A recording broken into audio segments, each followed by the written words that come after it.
Welcome back, everyone, to another episode of What Drives You. We've not done an episode in a minute. We've been kind of focusing on shorts, which has been an unbelievable revelation to us Yeah. and amazing boost to the channel. So thank you all for paying attention and watching those shorts. And thank you, Dave Rozak, for teaching me how to use that technology because it is game changing for sure. But Stan Windhorn is my co-host and our guest today, and we're going to be talking about all things sales, training, AI, just a bunch of stuff. So welcome back, Stan. Cool, cool, man. It's kind of fun to be here as the interviewee instead of one of the interviewers. Well, all the pressure is kind of on me because I got to come up with good questions. You just have to Yeah. answer through your experience, right? So Good point. it should be good. But I don't want you to feel like I'll be judging you. I mean, I will be, but I just don't want you to feel like I will be. I'll try not to feel judged. All Um, right. but I'm a little envious. Let's start out by saying this. I do feel a little judged because I am here in Chicago. For those of you who don't know, I know we've talked about this over the 91 episodes. I am the only one who has, by choice, stayed in this crazy snowy weather. We got 10 inches of snow yesterday, while most of my close and dear friends have moved south. Uh, so Stan is one of them. I'm very jealous because he lives in Austin. So there you Yeah, go. but it's not, I mean, we didn't get 10 inches of snow, but it's a bit chilly out there today. In the 50s. No, a little below 50. Ooh, all right. I broke out my winter parka. You're there you go. There you go. All right. Well, what I'd like to start with, Stan, is because I think this is kind of to the core of who you are. And we had talked about doing some episodes on like who is the man behind Stan Windhorn, who is the man behind Carl Bauer.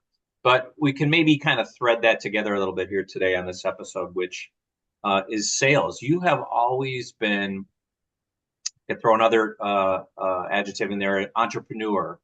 You've always been an Yeah. entrepreneur, a trainer, a sales guy. So tell us, and we did talk about this in your Superman episode of Super Salesman, but training really has been kind of your how I got to know you in training dealers on the vehicle purchase program at TrueCar. You Yeah. are one of the best trainers I have ever worked with, seen, hired, whatever. So tell us about your training expertise.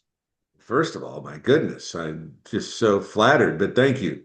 Yeah, I've kind of been training since early in my sales career. When I first started selling copy machines, I ended up training, some of the new guys and throughout my career with Innovative Concepts, where we marketed unique and innovative products, I would train all the people who worked for me.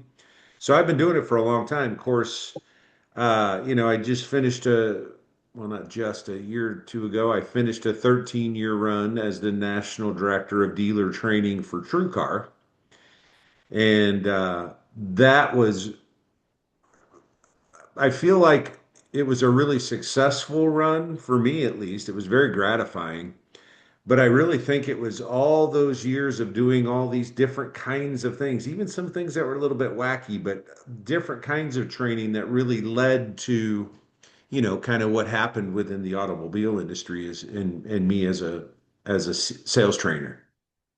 Yeah, I think when you couple together, for those of you who've been following along for our since January 1st in our kickoff of this channel, I think if you've watched Stan's, Matt, his love for magic, his love for theater, his love for broadcasting and voiceover stuff, all that is really, in my opinion, made him the person who can command a room.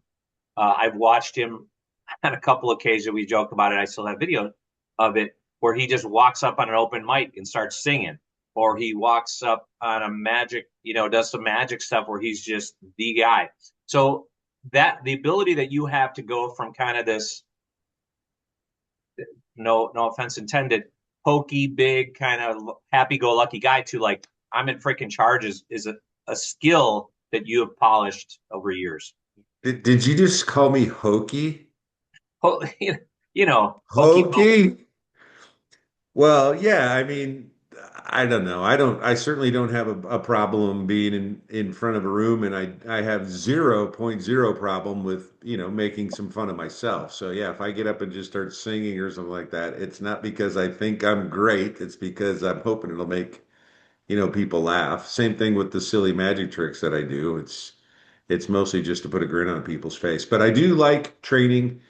I've had really enjoyed my run in the automobile space and training, dealers across the country. Before we started doing this, Carl, I started thinking about how many dealers I've trained over the years, and I mean, it's certainly in the hundreds and hundreds. Uh, do you remember my hat collection? Yes, Thing. So what I yes. would do is every time I'd go in and train a dealer, I would get one of their hats. So there is no question I have the best collection of car dealer hats on the planet because of all the different, dealerships that I trained. Well, I have a better analogy, not about the hats, but you might have, there might be some other hat grabbers out there in the parts and service department, but maybe we can get one of those on and compare hat collections. But the better analogy I have is Clark Kent and Superman, because Clark Kent is just sort of a soft spoken, kind of behind the shadow type of guy. And then when those glasses came off, babe, and that sales cape Yep. goes on you, yeah, I know. Clark and I wear the same disguise. Works every time. It is. It's a good disguise. It's funny that, no pun intended, like when people who haven't seen me in since I started wearing glasses at like 40, at like a switch, people don't even recognize me. I'm like, it's me. Oh, Carl, Oh, how do you go? it's Jason Statham. Oh, wait, Oh, no, now it's Carl. yes, yes, Jason. Anywho, you have Yeah. trained, I would say even more, Stan, because what I think you've done, and this is kind of cornerstone to a lot of the things you do, which is video, you have put yourself out there on video to train hundreds and hundreds and hundreds, maybe thousands more customers, uh, meaning dealer customers who have just like clicked on your stuff in TrueCar and said, you got to watch the Stan, lean on, lean in deal. And they just watch it, right? So Lead with lean on, Carl. you know what I'm talking about. Yes. Lean with, lean out. Um, yeah, well, and that's great. And I appreciate everybody who's ever watched me either live or on a video. But my goal with any time I've ever done any kind of a training is that the people that are there, and this is by the way, is if I go to someone else's training or go to someone else's lecture, if I can take away one really good solid nugget, it was worth the time because those add up over time. And if you apply some of the things that are being trained, uh, it certainly can make a big difference in what you're doing in life and in your profession or so forth. When it comes to sales training, if I were to say what I'm most proud of is I think I've got a pretty good ability at simplifying things and making it just seem, oh, yes, this makes sense. And that I always prided myself. A lot of trainers especially in the automobile space, real estate space, they talk about all these lofty kind of things, but I like to train in if you say it this way, wouldn't you respond better than the way you're saying it right now? So let's do that with all of our customers and stuff. Just very, very practical kind of training is sort of what I feel like I specialized in. Stan, what you should have said was Hmm. Hmm. you're you're you're a great trainer. I am not a good trainer. I was blessed to be around people like yourself, like Ken Potter, some of our other friends. Where I am an amazing parroter. You might call it a mocker, but I am a great parrot. So when I listen and I jest, but not, I'm able to listen and regurgitate what you all are great at, which is training, teaching, presenting. So again, not great at the training part of it and teaching part of it, but great at imitating it. So I being think around you're that, being a little humble right there, but I oh think no, that's the point of training is you want to give people something that they can then duplicate and then have a better life or sell more cars or whatever it is that they're working with. That's why I think a practical training is is is key so that people can take that. You called it parroting, but I'm just saying take what you just learned and now apply it. And mimicking. sometimes that's even word tracks. Yeah, and that's part of scripting and mimic, and that's why I think again you're pretty amazing at the crafting of the I'm word. a firm believer, Carl, in being scripted, Yeah, but not sounding scripted. Another joke of mine is the best ad libs are well rehearsed. Um, I, when I do trainings at a car dealership, if I'm in front of their BDC department or their sales team, if I have somebody with me kind of learning, I'll say, you watch. I'm going to say almost the exact same thing over and over again, but the people in the audience aren't going to know that. And the reason why I like being scripted is I like having a structure so that I can concentrate on the nuances of the training as opposed to, I'm not thinking about what I'm going to say. I am more concerned about how it's being taken and do I need to make a shift in my tonality or I'm seeing somebody who's not quite picking it up. I can pay more attention to the people that I'm training because I'm not worried about the path I'm leading them on. I know what I'm going to be talking about. I know exactly what comes in order. And I think that's what a really good trainer, in fact, that's what a good salesperson does, is they lead people down a path to make a decision that's good for them. yeah, and I've watched you do that with your some of your jokes and some of your magic tricks, where I feel like it is just completely off the freaking cuff. But then the next time a friend or a family member comes over, I'm like, this sucker just said exactly the same thing Yeah. that he said to me, and it's months or years later, right? Like, It's funny you say that because my little bonus grandkids, they've seen my tricks a few times, especially some of the card tricks, and they'll start like I'm showing it to somebody who it's their first time, but it's the kids for the fifth time, and they'll start saying exactly what I'm saying. It's pretty funny. yeah.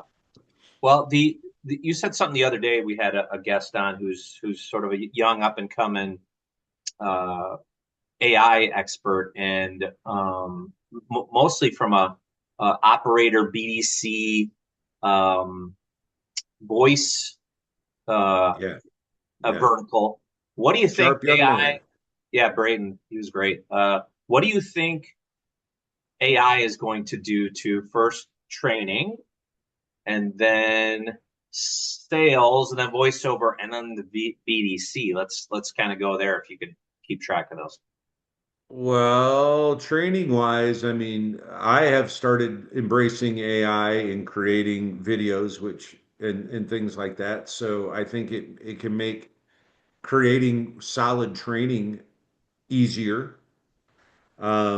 The voiceover world, I, I kind of don't like it that AI, a lot of people are using AI voices. It's weird though, because I think you can kind of still tell on a lot of these videos you see out there that, okay, this is in fact, it's the same AI voice that gets used over and over and over again.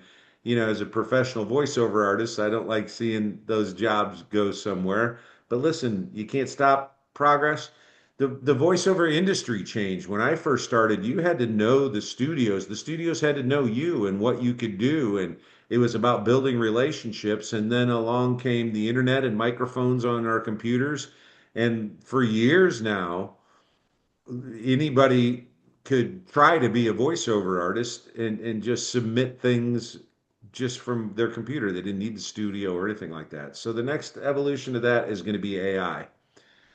When it comes to, are we focusing primarily on car dealerships right now Yeah, we with the can because AI? that's what you and I do day to day, and that's your Yeah. current role. So sure. Well, I think this could translate into just about any industry, but AI's got some work to do in some areas. I have been calling on car dealers again recently, and I have been a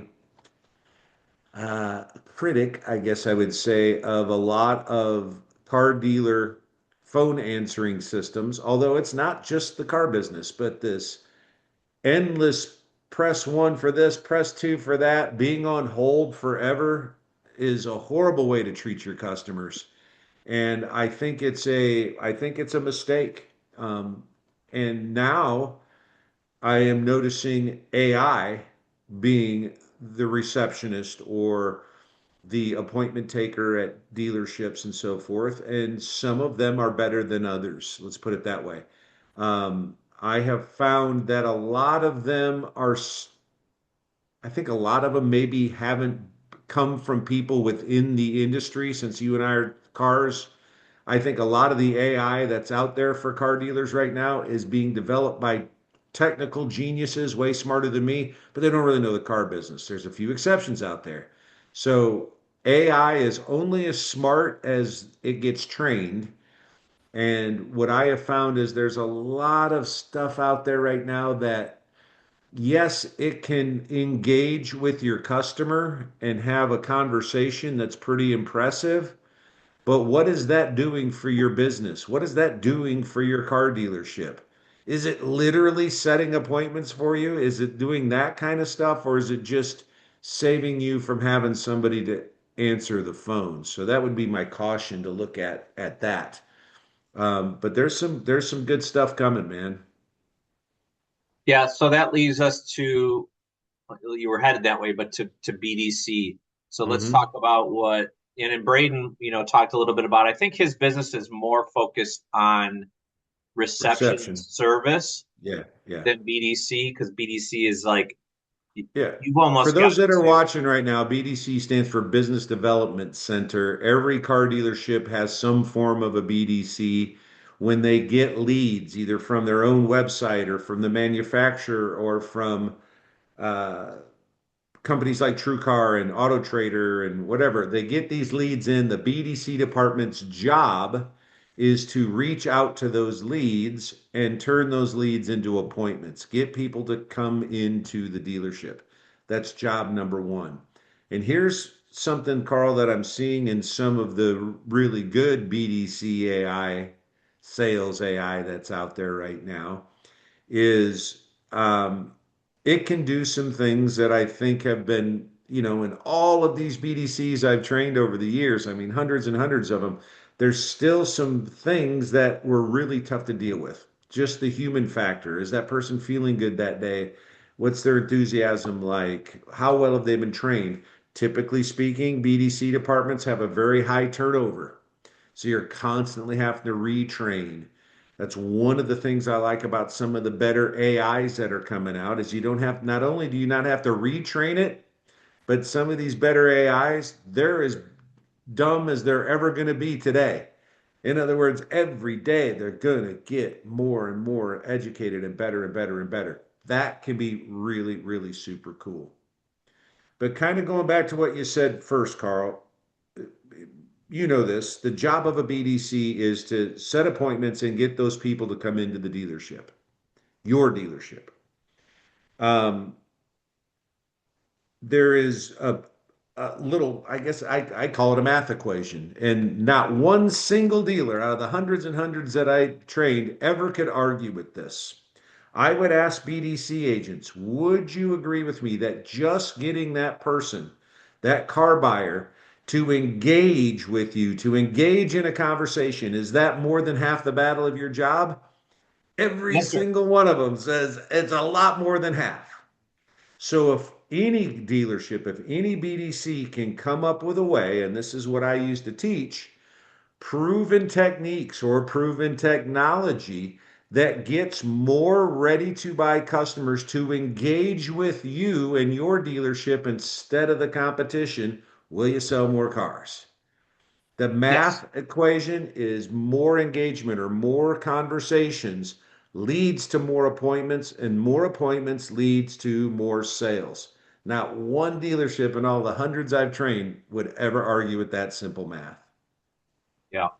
Well, and that's kind of a standard thing in our business, which is, and I know it's changed a little bit. COVID kind of threw a monkey wrench into this, where it used to be, you talk to 100 people, you set 50 appointments, 25 of them show, and 12 of them sell, right? I mean, it was kind of that math.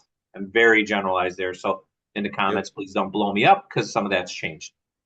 Like during COVID, I think they were like closing at 75, 80%, right? Because there was no cars and There are you no had cars. to make an Yeah. appointment. So, yeah, I think in that business development center, and Stan, there are still some dealers, I think, in the outskirts who keep that stuff to their salespeople. But for the vast majority of ones, there is some either a single BDC person or a director, or in some of these Yeah. joints that you and I have trained, there's 10, 12, 15 agents in there and a director. So it's a very important component of your business success in car dealer world, and I'm sure other industries as well. You know what I was always surprised about though, Carl? If you ask any car dealer what their closing ratio is, in other words, how many people who show up for an appointment, they walk into the dealership, how many of those people do they sell? What's their closing ratio? I don't know a single dealer that's ever said to me, well, we pretty much are horrible at that. They Yeah, all say, if I can get them in here, there's a really good chance that I'm going to sell them their next car. What have you heard through the industry, Carl? What do most dealers say their closing ratio is from appointment to sale? I mean, on average, it's about 50%. 50%. You hear it all the time. One out of every two that walk in. So it doesn't it make sense that if you had four people walking in instead of two, that you're going to sell more cars? And yet, most car dealers, with their however they handle their BDC, however they handle their leads, they leave, in my opinion, the hardest part and the most important part, which is getting more people to come in with appointments to the lowest paid, many times lowest paid, least trained, and highest turnover people in the entire company. Never made sense to me. Wouldn't you? And there are some dealers out there, by the way. I'm not picking on everybody. There's some that recognize that, and their BDC departments are tight, and these people are trained, and they're trained again. And I mean, I could name a few that are just super impressive. But as a whole, would you agree with me that that's generally it? The BDC department is filling seats with people who take the job, sort of a thing. Yes, and it's because it's not commission. It's a hard. I mean, some of them have good comp plans where they get commissioned on whoever shows up, so that's not a bad Right. model depending on how you set it up. But Yeah, they should. what's interesting about BDC, Stan, we should say again, the Business Development Center, it's not all about the phones. Now with technology, it's about texting and chat and Right. emailing. I mean, some of these young people are the smartest people in the dang dealership now that are again the least paid, least comped, and I think there's a frustration level where they're like, "Hold on, I'm bringing in 50 people, and these guys are selling cars. They're making thousands. I'm making tens of dollars." And some of them do move into sales and then management. I'm Sure. sure there's a bunch of great success stories out there. But for the most part, I think they get in there and then they get frustrated or burnt out and then just leave. Again, Yeah. smart young people who are trying to get into every industry, right? Every industry needs the next generation. Well, and it's a great training ground for a young person who wants to go in any kind of a profession. Working in a BDC department like that, it'll teach you a lot of stuff, some really basic sales skills and some tenacity. If you're going to be good at all, you got to just take the hang-ups and the no's and just keep going, smiling and dialing, as they say. I want to tell you a story about a dealership that I went to one time. This will give you an idea of, and again, this isn't all of them. There's some great BDC people out there. There's some well-paid BDC people out there. There are some great I can't even say it anymore. BDC teams out there. But as a whole, they're usually the least paid, certainly the highest turnover people within the dealership. And yet they got that all important job of getting that customer to come in. But I was trained in a dealership. I won't say who it was.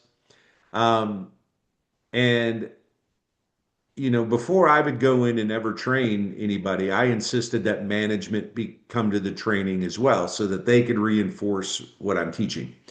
But there was a BDC director or manager or whatever, and I'm like, well, the training's like 10 minutes away. I'm like, you're gonna be there, right? He goes, oh, well, I got an interview I gotta do. I don't know if I'm gonna make it. And I'm like, well, then maybe I'm not gonna be there either then. If you don't care, why do I care? Kind of a thing. Wasn't that bad. But he goes, but it's no big deal. He goes, I'm just trying to hire another BDC agent. And my usual interview is Do you have a car or a way to get here? And do you have a valid ID? Okay, you're hired. And I'm like, oh my gosh, I got my work cut out for me. But sometimes that's just the way it is. Yeah, what if someone wanted help? I mean, what are your recommendations for dealers who are struggling with let's call it biz dev, so it's easier for us to say, which is what we Yeah. used to call it at TrueCar. The biz dev team, if they wanted help with AI, if they wanted a secret shop, if they wanted a little guidance, how could they get a hold of you? How could I'm they? happy to help anybody with this, and I have been researching this, and I am a little bit biased because there's some particular company that I think is on the definite right track. I mean, they just are so far advanced, built by people who know how to set appointments. That's the difference with that AI. But I'll tell you what it does for them. Not only does it get smarter and better every day, it never tires. Um, it's there even when you're closed. I just read a recent statistic that 56% of leads that come in, 56 is after hours. So what do you do with those? Because one thing you and I both know, response time when you're handling leads is absolutely crucial. You want to respond Yeah, immediately, 5 minutes or less, 10 minutes or less. You've got that person still in that mode. They submitted that lead. They're still thinking about buying that car. Anyway, so it can handle things when you're not there. But another big one, Carl, and let me ask you this. You've run dealerships, you've been around dealerships, you've owned a dealership. If a BDC human person calls that lead once, it goes back into the CRM. That's how dealers control their business. Maybe they give them a call back the next day. But what is your experience on how a particular lead, a singular lead, how much effort goes into reaching out to that same lead over and over again? do you want the short answer or the long answer? Well, whichever one. I want the smart answer. That's who catching me off Really? guard there. Smart answer. I'll give you a smart Alec answer. No, the answer to that is not. It's never enough. There's never enough chasing because there's a seasoning. Ken Potter, our dear friend, has shared this with me and pounded this into my head. There's a seasoning, certainly in the first, and you learn this well at TrueCar, right? If someone engages in you, I know this for a fact. If someone sets foot on the ground of a dealership, they are buying a car somewhere in the next 72 hours. Maybe not at your dealership, maybe the guy across the street. And it's not 100%, but it's the vast majority. If someone is brave enough to get out of their car and walk in a dealership, they're buying a car within 72 hours. Now, that being said, the follow up on these, right, is critical and non exhaustive because we've always trained, Stan, and you may have a little different number, but let's say on average that the average rep can handle about 100 fresh leads per month.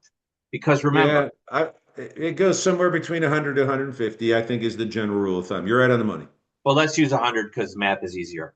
I Okay. still, if I talk to 100 people this month, right, I still have to follow up with because certain percentage of those didn't show up, didn't buy. Well, now let's just say 50% of them didn't show up. So now the next month I got 150 people. And that you can see the cycle here of I am going to be at a certain point overwhelmed and I'm not going to give particular interest or care or resource to those ones who are 90, 120, 150 days out. So AI could step in and just rock the house on that deal. It'll never give up, and that lead will always seem fresh to that AI. I think that's one of the biggest components to it because if you've got a good BDC, a reasonably good BDC department, they're working it. Like you said, a lot of people are going to be buying a car in a relatively short period of time.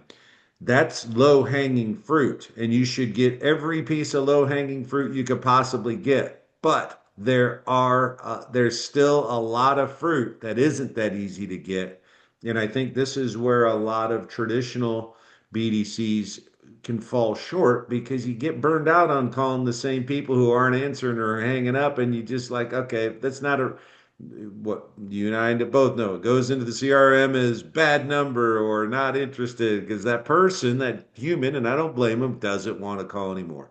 AI doesn't think that way. And I think that's going to be one of the big things that help dealers not only capture as much of the low-hanging fruit that's there, but all that other fruit that's higher up that has to go and be grabbed. AI will never stop trying to grab it. And those additional sales is what I think it's going to help dealers really Yeah. get. This is Well, my and there's, when it comes to trainers, right, there's some really good trainers. Back in the day, it was Grant Cardone was out there, you know, uh, selling his wares to the world. I'm sure there's people still on it. Um, there's the dealer synergy guy, I forget his name.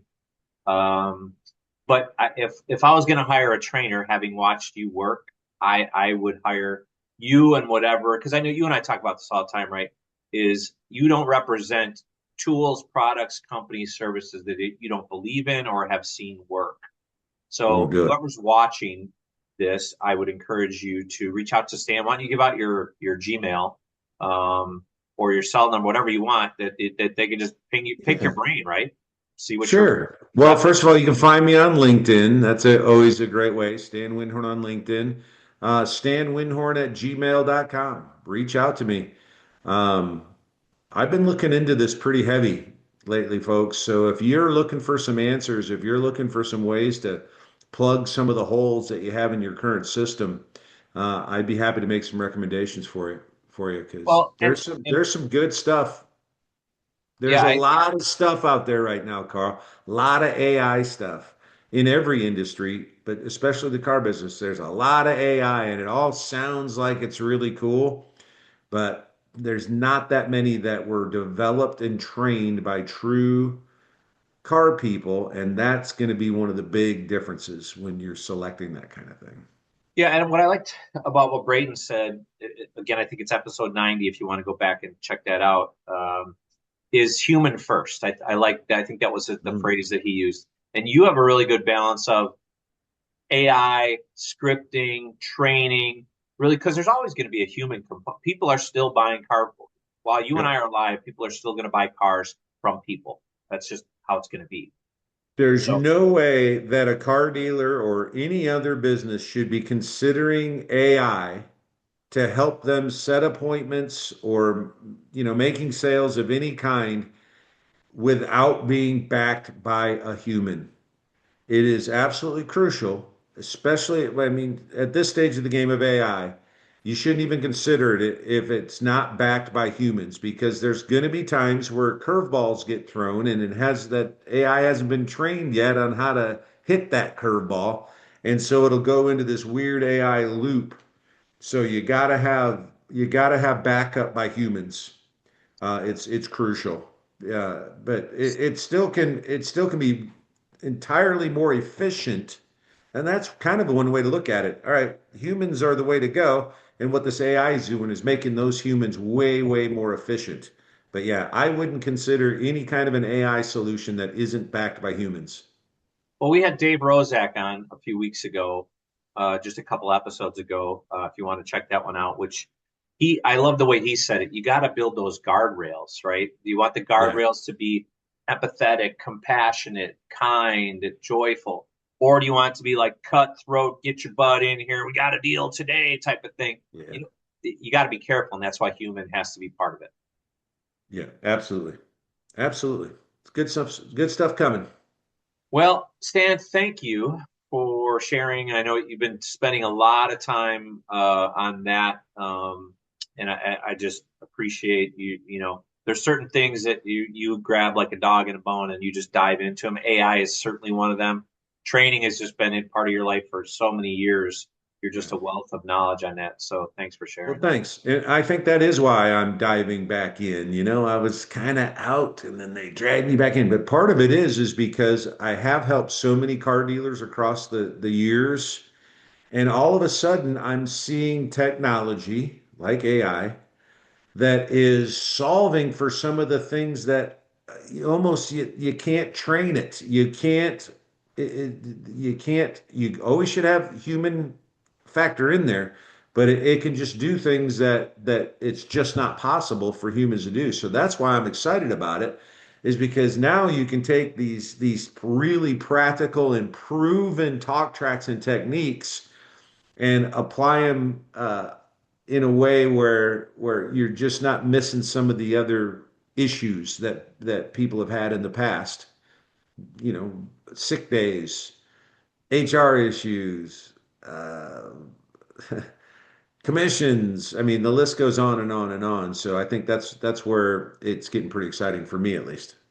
Yeah. Human efficiencies, human first, guardrails, those are all key. If I was interviewing an AI company or an AI vendor, those are words and phrases that I'd want to hear. And so I think you're 100% in agreement with that. So good Yep, deal. 100%. I would also make sure that whatever AI you're using integrates for real into your CRM. A lot of them that I've checked out, Carl, they say, yeah, we integrate with your CRM, and there may be some integration, but most of them gives you a link to their portal. So the link's in your CRM, but you got to click a link and go to a whole nother place, which you and I know car dealers don't like going other places. They want to stay in their DMS, they want to stay in their CRM. So you want to find one that truly integrates with your CRM, and the way the notes of what's happening show up just like if it was a human being sitting in your BDC. If it's not doing that, you're asking yourself for issues, because will your people want to use it if it makes that extra work? If Yeah, that makes sense. for sure. All right, my friend. Well, thank you. All right, buddy. Always good to see you. Yeah. Go out Well, and shovel some snow for goodness sakes. nah, I'm done with that today, but thanks for the encouragement. All right, buddy. All right. And remember, be good humans. I like that.